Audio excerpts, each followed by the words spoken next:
After their initial clash, the silence hit like a slap, and the two monsters stood across from each other like they were about to ruin everything in a 5-mile radius.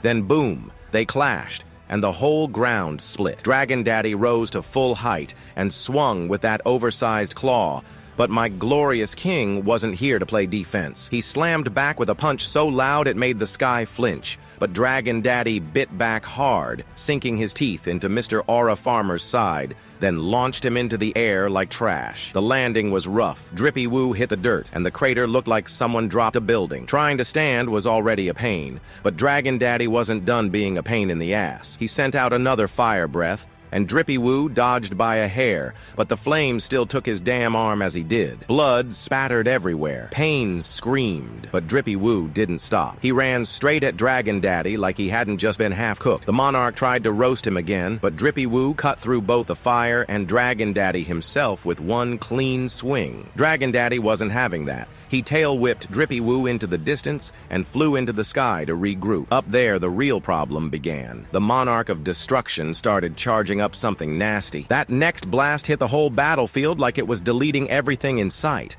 Nothing left but dust and wreckage. But then out of the smoke, a spear of pure shadow tore through the air and stabbed one of Dragon Daddy's wings. The scream was loud enough to scare God. More shadow shots followed, each aiming to end this now. Dragon Daddy snapped and lit the air on fire to stop them, and then they clashed again. Fists, blades, flames, and rage smashing into each other with no breaks. My glorious king was holding it down until the monarch landed a hit that finally cracked the shadow armor. Big chunks fell off, and the giant shell broke. Inside the fading darkness, Drippy Woo stood there, solid on his feet, even with half his soul screaming. Dragon Daddy landed nearby, watching him like a cat waiting to kill something slow. He looked impressed and annoyed. "That kind of power eats you alive," he said. Then he dropped the flex and went back to his normal form, like this was just a warm-up. He gave one last offer. "You still have a chance. Join me or get wiped." Mr. Aura Farmer stood up, bleeding and still breathing, and said, "No, I don't stand with monsters. That hit a nerve." Dragon Daddy summoned a blade. "Fine, then die, dumbass."